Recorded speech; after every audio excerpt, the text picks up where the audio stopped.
안녕하세요. 김호준입니다. 오늘부로 미일 중로 4개국 특사들이 모두 귀국했습니다. 이들 4개국 관련해서는 4개국 모두 관련됐을 뿐만 아니라 국내 정치적으로도 정당별 입장이 갈리는 사드 배치 문제가 향후 가장 민감한 이슈 중 하나가 될 겁니다. 과연 이 무기의 성능은 미군이 그리고 박근혜 정부 하의 국방부가 주장하듯 그렇게 뛰어난 게 맞긴 맞는지부터 비용 문제는 어떻게 해결하고 국회 비준은 어떻게 할 것이며 중국과의 군사외교적 긴장 고조와 경제적 손실을 감수할 만큼 안보 이득이 과연 있는 건지까지 여러 검토가 필요할 겁니다. 저는 이 무기 자체보다 국민들이 이 무기 도입으로 인해 우리가 어떤 이득을 얻고 대신 어떤 대가를 지불해야 하는지 정확하게 아는 것이 훨씬 중요하다고 봅니다.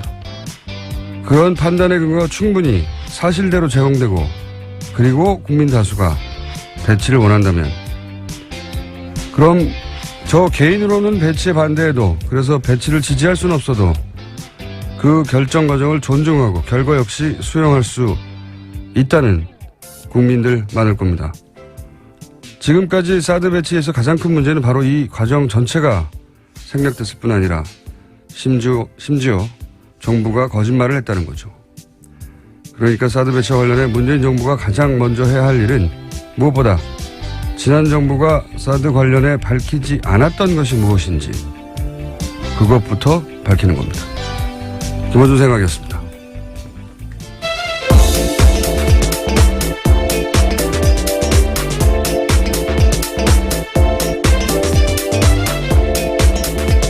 시사인의 김은지입니다. 사드 관련해서는 뉴스공장에서 3부 혹은 4부에서 저희가 인터뷰가 하나 준비되어 있습니다. 그래서 제가 오프닝을 이걸 시작했는데 포스터ල් 교수라고 아세요 혹시? MIT. 네, 잘 모릅니다. 그러시구나. 잘 모르셔도 됩니다. 네, 영어로 인터뷰하셨나요? 영어로 인터뷰하는 사람을 계획인가요? 중간에 끼고 예. 이분이 이제 그 미사일 디펜스 관련해서 민간 분야의 세계 최고의 권위자다라고 할 수 있는 분이거든요. 예. 그분하고 저희가 직접 인터뷰를 길게 하니 기대해 주시고. 자, 참 시사인을 했습니다. 했습니다. 요즘 자꾸 기억이 안 나네. 첫 뉴스는 뭡니까? 네, 최순실 씨의 해외 은닉 재산을 추적해온 검찰이 독일 등과의 사법 공조를 통해서 일부 자금의 흐름과 용처를 파악했다고 오늘 아침 중앙일보가 보도했습니다. 박근혜 최순실 게이트와 관련해서 해외 사법 공조의 성과가 나온 것은 이번이 처음입니다. 검찰 특별수사본부 관계자에 따르면 수사팀이 최근 법무부를 통해서 독일 사법당국에 최 씨의 은닉 재산과 자금 흐름에 대한 공조를 요청했고 현지에서 사용한 돈의 사용처 등 일부 자료를 이미 건네받았다라고 말했습니다. 그렇군요. 예. 이런 뉴스가 나오면 항상 생각나는 게 가장 먼저 최재적 씨였나요? 최태민 씨의 네, 아들. 최태민 씨 생전에 본인이 직접 최태민 씨 방에 있는 금고에 가서 금괴와 양도성 채권이죠. 등등 1조 당시 기준으로 1조 가량의 재산을 직접 목격했다. 이게 얼마나 됐겠습니까? 그게 다 어디로 간지 모르거든요. 30, 40년 전인데. 이 재산 추적은 부정 축제한 재산에 대해서는 국가로 기소하는 게 맞다는 게 이제. 네, 환수시켜야 된다는 네. 거죠. 문 대통령의 공약이기도 했고. 뉴스 공장에서도 이 추적하는 코너를 만들어 볼까 저희가 구상 중입니다. 네, 아마 몇 주 이내에 등장하지 않겠는가. 해야죠, 사실. 근데 오래 걸릴 일 같아요. 한두 달에 끝날 일이 아니라. 네, 해외 재산이다 보니까요. 시간이 오래 걸리는 것 같아요. 불가능하지는 않다는 게, 지난 연말입니까? 연초입니까? 저희 방송에 나왔던 안원구 대구 국세청장 전, 그분이 이제 전문가적 견해에서 볼 때, 2년 정도면 추적 가능하다. 본인에게 100명만, 세무공무원 100명만 붙여주면. 뭐 그런 얘기를 했었죠. 자, 이제 시작인 것 같네요. 다음 뉴스는요? 박근혜 전 대통령 재판이 어제도 있었습니다. 검찰이 증거로 제출한 150여 명의 진술조서에 대해서 박 전 대통령 쪽이 재판에서 증거로 사용되는데 부동의했습니다. 결국 검찰은 150여 명 증인을 모두 법정에 불러서 신문해야 할 상황인데요. 재판 기간이 길어질 가능성이 커졌습니다. 이런 경우는 잘 없거든요. 예. 변호인이 부동의 할 수 있습니다. 검찰, 그러면 물론 최종 결정은 재판장이 하지만 변호인이 이제 부동의를 하고 그리고 그러면은 그 그러니까 증인들이 했던 말들 전체를 인정할 수 없다는 거거든요. 진술했던 말들. 예, 그럼 직접 증인으로 불러서 다퉈야 됩니다. 그러면 시간이 엄청나게 오래 걸려요. 150명, 그러니까 증인을 한 번 불러서, 이제, 검찰이 신문하고 또 반대 신문 변호인이 하고, 이러는 게 아무리 단순한 것도 한 사람당 한 30분 정도는 걸리거든요. 3명이면, 그리고 이분들이 다 오지를 않아요. 해보면. 왜냐하면 그분들도 다 자기 사정이 있기 때문에 시간이 잘 안 맞고, 그러면 하루 3명씩 주 3회 부른다는 계산도 이대로 될 리가 없어요. 이런 식으로 하면 뭐 6개월도 넘어가고 굉장히 오래 걸리는데, 이 시간을 오래 끌겠다는 거죠, 이게.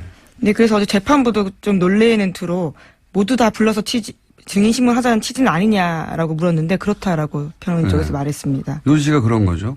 검찰이 그 증거를 철회하지 않으면 반대 신문을 하겠다는 요지로 말을 한 건데 저는 이렇게 시간을 계속 끄려고 하는 목적은 그런 것 같아요. 이 박근혜 전 대통령 변호인단이 부실한 건 사실입니다. 어떤 의미에서 부실하냐면 이재용 삼성 부회장의 변호인단에 부여하면 상대적으로 대단히 부실하죠. 예. 근데 지금 이재용 부회장의 재판 결과와 상당히 연동되어 있다고 볼 수 있거든요. 이 사건은. 네, 뇌물죄 부분은 네. 공범이라고 볼 수 있으니까요. 그러니까 이재용 부회장의 혐의가 이재용 부회장을 변호하고 있는 최고의 변호인단에 의해서 어느 정도 벗겨지거나 하면 본인들에게 유리할 거라고 보고 시간을 끌고 있다라고 저는 생각합니다. 재판 전략이기도 한 거죠. 예. 그런 이유 아니겠는가. 뭐 하여튼 상식적이지 않은 부동이긴 하나 그거밖에 방법이 없으니 이러고 있는 것이다. 저는 그렇게 봅니다. 자, 다음 뉴스는요. 네, 어제까지 이낙연 총리 후보자에 대한 청문회 있었습니다. 네. 야당 청문 의원들은 청문회 이틀 동안 1000통이 넘는 문자 메시지 받았다라고 합니다. 문자 메시지, 예, 1000통이 넘는. 이거 관련해서 좀 뉴스 좀 나오고 어제도 잠깐 뭐 자제할 필요 없다고 제가 했는데 이게 이제 문자 폭탄이란 단어부터가 굉장히 부정적인 뉘앙스죠. 근데 가만히 생각해 보면 이건 문자를 받는 정치인 시각에서 본 겁니다. 정치인 입장에서는 막 쏟아지니까. 그런데 보내는 유권자들 입장에서 이 현상을 보면 자, 우리 모두 같이 문자 폭탄을 보내요 하고 서로 텔레파시를 보낸 다음에 일시에 문자 보낸 게 아니에요. 그러니까 이 문자는 폭탄이 아니고 하나하나가 다 유권자들이 개별 행동을 한 거예요. 그런데도 이렇게 많이 문자가 가는 건 그 어떤 정치인의 어떤 언행을 보고 같은 감정을 느낀 유권자가 그렇게 많다. 그걸 입증하는 겁니다. 그러니까 문자 폭탄이라고 부르면 안 되는 거예요. 정확하게. 이건 그냥 정치인이 문자를 많이 받았네? 라는 관점에서 그 결과치만 보는 거고요. 거꾸로 봐야 되는 거죠. 유권자가 서로 맞추지도 않았는데 특정 행동에 대해서 문제가 있다고 느끼는 사람이 그렇게 많다는 겁니다. 그러니까 이거는 문자를 받는 정치인 시각에서 폭탄이라고 할 게 아니고 그 정치인이 대체 무슨 정치적 행위를 했길래 그렇게 많은 유권자들이 동시에 반응한 거지? 이렇게 봐야 되는 거죠. 그렇게 보면 유권자 입장에서는 이렇게 문자로 항의를 하는 거거든요. 문자로 지적을 하는 거고. 그럼 문제가 없는 거예요. 용어만 바뀌어도. 생각해보면, 아니, 뭐 정치인이 아닌 저도 방송하면 막 수백 통씩 문자가 쌓입니다, 저기에. 카톡도 오고, 게시판에 뭐, 앱에 욕설도 오고, 방송국으로도 막 전화, 게스트가 뭘 마음에 안 들면 수백 통씩 전화 오기도 해요. 항의 전화 오고. 어떤 날은 거의 전체가 비난입니다. 저희 PD부터 끌려 나와가지고. 마음에 들지 않는 게스트가 마음에 들지 않는 말을 하거나 하면 PD 나가 죽어라 이것부터 시작해가지고. 그렇다고 제가 우는 소리 합니까? 아니, 우는 소리를 한다고 정말 잘 울었다고 누가 해줍니까? 바보 소리나 듣지? 응? 청취자 반응조차 수용하지 못한다는 소리 듣지. 정치인만 왜 우는 소리를 듣고 있는 거죠? 이거는 정치인들은 한 사람 한 사람이 헌법기관이에요. 대의기관이고. 그런데 어떤 정치행위, 뭐 청문회를 하든 가중이든 어쨌든 하는데 유권자가 이것은 문제라고 정치 의사표현을 하는 거예요. 거기다 왜 우는 소리를 합니까? 이전에 그런 적이 없었던 거는 과거에는 정치인한테 그런 문자를 보내는 게 두려웠거든요. 막연히. 정치인이 막 대단한 것 같고 감히 국회의원에게. 내 일도 아닌데 그 일이 직접. 뭘 그렇게까지 하나. 근데 그게 이제는 이 정치적 참여율이 대단히 높아져가지고 그 벼슬이 아니고 세금 받는 공복이니까 내가 정치적 의사표현을 하는 거예요. 당연히. 이게 이전에는 그런 적이 없다고 해가지고 폭탄이라고 문자를 받는 정치인 입장에서 바라보면 안 되는 거예요. 정치적인 행위는 언제나 유권자한테 이렇게 감시 평가의 대상이 돼야 되는 겁니다. 그걸 감수해야 될 의무가 있는 거고 안 그러면 정치는 하면 안 되는 거예요 이제. 유권자 의식이나 행동 양식이 계속 변하는데 정치인이 여기 적응을 못하면 안 되는 거죠. 적응을 해야지. 아니 옛날처럼 보내지 마세요 이런 거거든요. 근데 물론 뭐 시간이 너무 늦다거나 내용이 협박성이 있다에 대해서 호소하는 부분도 있었습니다. 그런 사람도 있겠죠. 저희 문자에도 많아요. 욕설도 있고. 그리고 그 문자는 유권자들이 자기 전화번호를 노출하고 하는 거예요. 익명으로 하는 게 아니에요. 예. 휴대폰으로 겨우 문자 보내는데 휴대폰을 면상에 던졌다고는 모르겠어요. 수백 명이. 이건 무슨 화염병 던지지 말라는 수준으로 자꾸 가르치려 들 게 아니고 배워야 돼요. 새로운 유권자 행동 양식을. 그러면 휴대폰 하나 더 두세요. 문자 받는 휴대폰을 정치인들이 직접적으로 공개하고 저한테 항의하시거나 의견이 있거나 또는 뭐 격려하실 분들은 제가 일상적인 생활도 해야 되고 하니 휴대폰을 하나 더 두겠습니다. 라고 하든가. 하여튼 저는 이 현상을 바라보는 언론의 태도도 마음에 안 들고 이걸 문자 폭탄이라고 부르는 용어도 마음에 안 들고 왜 문자 폭탄이에요? 그럼 받는 사람 중심으로 그 정치인 해당 관점에서 용어를 정한 거예요. 보내는 사람은 다 개별적으로 보내는 겁니다. 하나하나. 너무 길게 했네. 자, 다음 뉴스 짧게 해주세요.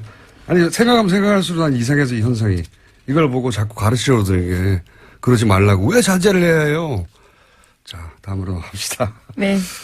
청와대가 대통령 비서실 특수활동비 등 127억 중에서 53억 원을 절감하겠다고 밝혔습니다. 절감한 돈은 청와대 청년 일자리 창출과 소외계층 지원에 쓰겠다고 밝혔습니다. 그렇군요. 밥은 먹이면서 일을 하는 게 우리 이제 정석이긴 한데 밥값도 네, 자기 밥값은 자기가 내겠다라는 거요. 이게 공식 맞긴 맞는 거죠. 행사에서는 예. 네, 맞긴 맞는 거죠. 우리 정서상은 이제 밥을 먹이면서 일을 시키자 뭐 이런 게 있긴 한데 이게 맞긴 맞는 거죠. 공무원이니까요. 네. 자, 다음은요. 네, 청와대 새 민정비서관에는 백원우 전 의원이 선임됐습니다. 백 전 의원은 이명박 전 대통령에게 고함을 지른 사건으로 유명한데요. 당시 장례 재판 혐의로 재판을 받게 됐었습니다. 네. 그때 이제 이게 전 국민한테 생중에 대해서 강한 인상을 남겼죠. 네, 물론 무죄 받았습니다. 오래 걸렸어요. 네, 그렇죠. 무죄를 받아내는데 변호인이 문재인 대통령이 아니었나요? 아, 증인으로 나갔습니다. 증인이었나요? 예. 네. 당시 상황에 대한 증언을 하는 사람이었고요. 이 백원우 제가 알기로는 그 참여정부 시절에 민정, 비서관 아니었고. 당시는 행정관이었고요. 네, 지금은 비서관이 행정관이었고. 됐습니다. 네. 그렇군요. 이 인사를 두고 이제 이명박 전 대통령 입장에서는 긴장되겠네요. 어떤 의미에서. 자, 다음 뉴스는요. 예, 새 정부 인수위 역할을 하는 국정기획자문위에서 어린이집 누리과정 전액 국고 지원하겠다라는 내용 보고받았다라고 밝혔습니다. 이건 뭐 공약이니까요. 예, 이렇게 하겠다고 했으니까. 근데 이제 기재부는 당황을 하겠네요. 예. 자기들 그 예산 얘기를 하지 않고 발표부터 했으니까. 네, 2조 정도 준다고 합니다. 근데 이제 공약을 지킨다는 말은 이게 정치적 메시지거든요. 이거는 조율하고 발표한 내용은 아니고 앞으로 이제 실행 계획을 의논할 때 기재부하고 이제 얘기를 하게 되겠지만 기재부는 자기들하고는 말하지 않았다. 사전에. 불만을 가질 수 있겠지만 제가 보기엔 불만을 가진 내용 아닌 것 같습니다. 공약을 지킨다는 말을 하는 거니까요. 이건 정치적 메시지죠. 다음 뉴스는요? 네, 전두환 전 대통령의 셋째 아들인 전재만 씨가 30대 여성에게 4천만 원짜리 시계를 선물했다는 사실이 뒤늦게 알려져서 화제가 되고 있습니다. 아, 이거요. 그래서 이 뉴스가 나오자마자 본인이 관련해서 이 전재만 씨의 재산을 찾은 게 있다고 갑자기 등장하신 분이 계셔서 저희가 미니로 3분만 인터뷰를 하겠습니다. 이게 내용이 이제 아버지 통장에는 29만 밖에 없는데.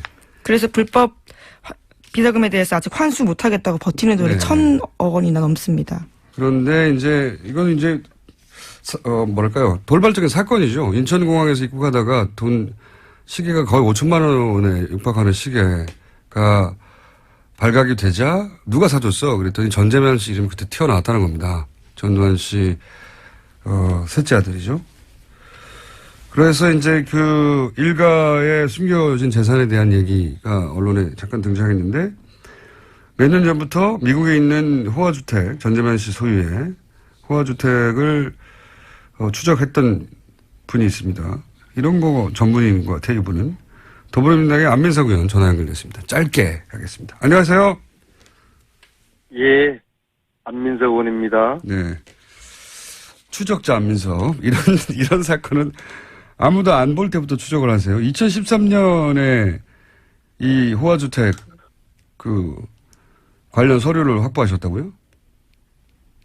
네, 그때가 박근혜 정부 출범하고 난 다음에 이제 박근혜하고 전두환 두 사람의 어떤 정치적인 앙숙의 악연이 있었지 않습니까? 그래서 전두환 재산을 몰수해야 된다고 이제 박근혜 정권이 이야기를 하면서. 정권 초반에 그런 얘기 나왔었죠. 예. 네, 그렇죠. 전두환 재산 추징 특별법이 막 논란이 되고 있었고요. 예.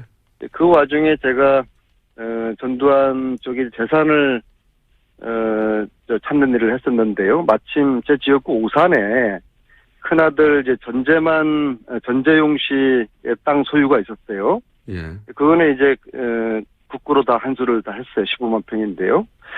그리고 이제 미국의 그 전재만 씨의 와이너리 이제 그 와인을 만드는 공장, 그리고 이제 포도밭, 그거하고 이제 뭐 어마어마하게 비싼 미국의 저택이 있다고 그래서 알아보니까 이제 샌프란시스코 쪽이더라고요. 네. 그래서 2013년 여름에 일주일 동안 이 재산을 찾으러 다녔죠. 그러니까 차명이나 이런 게 아니고 이 전재남 씨 직접 소유가 서류로 확인된 겁니까? 처음에 본인이 이제 본인의 재산이 아니고 장인의 재산이라고 했는데. 장인의, 예. 예, 그 현지에 있는 그 지인이 또 열심히 도와주셔서 보니까 그 계약서를 찾아냈는데요. 계약서요? 장인하고 그 전재만 두 사람의 공동 명의로 계약이 돼 있다는 거를 발견을 했죠. 아, 공동 명의로. 예, 해명은 장인의 소유라고 했으나 실제 계약서를 추적해서 찾아봤더니 공동 명의로 돼 있더라. 놀라운 사실이 그 고급 와인, 아주 고급 와인인데요. 예. 온다도로라는 와인이 있어요. 프리미엄 와인인데요. 이 와인이 2010년 11월에 우리나라에서 G20 정상회담이 이명박 정권 시절에 있지 않습니까? 예. 온다도로가 그때 정상회담에 금배 와인으로 사용되었던 것이 아하. 이 전재만의 와이너리 다이나나라고 그러거든요. 예.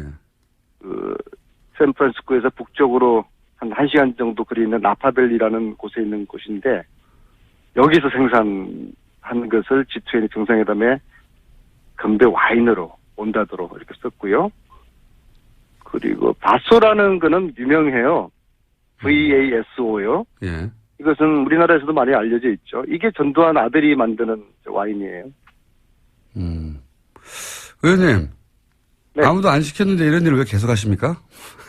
아니, 진실을 추적하고 진실을 국민들에게 알리는 것은 대한민국 국회의원이 해야 될 중요한 임무 중에 하나라고 생각을 하고요. 그리고 이게 문제가 최순실도 재산 환수법이 되더라도 최순실이가 지금 만약에 정유라한테 다 차명으로 재산을 돌려놨을 경우에 예. 이것까지도 환수에 해당될 수 있도록 특별법에 그렇게 포함을 시켜야 될 겁니다. 그렇지 않으면은 이게 전재만 재산을 이걸 좀 환수를 하지 못하고 있는 거거든요. 왜냐하면 당연히 이거는 자기 아버지한테 물려받은 재산이고 자기 아버지 전두환의 재산은 불법 취득한 재산일 텐데 이걸 우리가 눈 뜨고도 환수하지 못한다는 게 법의 맹점이 있는 것이죠. 제가 이제 궁금한 거는 전재남 씨 이 명품 시계 사건이 4년 후에 터질 걸 알고 4년 전에 이게 추적한 건 아니잖아요. 그래서 유감스럽게도 13년 전에 제가 이걸 확인한 것을 언론에 알렸는데요. 그때는 보도가 안 됐습니까, 제대로? 그때 보도는 되긴 됐는데 크게 관심을 받지 못했죠. 네. 그때는 의원님도 크게 관심을 받지 못했습니다. 그런 측면이 없지 않나 있고요. 그런 측면이 없지 않아 있고요. 의원님 오늘 여기까지 하고요. 네. 이게 시계가 화제가 돼서 잠시 전두환 전 대통령 관련 재산도 추적하는 분이 있다는 걸 알리려고 저희가 잠깐 연결한 거고요. 다음에 나오실 때는 좀 자세히 말씀해 주십시오. 한 가지만 말씀드릴게요. 제가 일주일 동안 샌프란시스코에서 뒤지다가 포기하고 귀국을 하려고 하는데 당시에 샌프란시스코 총영사관에 있는 외교관 한 분이 저에게 와인을 선물을 주시면서 예. 이 와인이 전재만 씨 와이너리에서 나온 것이다. 네. 그래서 그 포기했던 와이너리를 위치를 알게 됐어요. 예, 대단한 스토리가 신기하죠. 아니네요. 예. 신기하죠. 예, 알겠습니다. 하여튼 고생하셨고요. 이렇게라도 추적해왔던 게 이제 밝혀질 기회가 왔으니까 앞으로 그 얘기도 쭉 더 들어보겠습니다. 오늘 말씀 감사합니다. 그래요. 수고하세요. 네. 더불어민주당의 안민석 의원이었습니다. 이분 이렇게 아무도 안 시키는 일주로 혼자 꾸준히 하다가 어느 순간 보면 빵 터지는. 자, 예. 전재남 씨 재산도 추적하고 있었네요. 네, 추적자입니다. 자, 오늘 뉴스는 여기서 끝인가요? 뭐, 제목 정도 한두 개 읊을 수도 있을지도 모르겠는데. 아, 그런가요? 시간이 없다고 제작진이 그렇군요. 보내고 있는 것 예, 같은데요. 난리가 났네요. 시간이 없다고. 못 봤습니다. 인터뷰하다가. 시사인의 김은지였습니다. 감사합니다.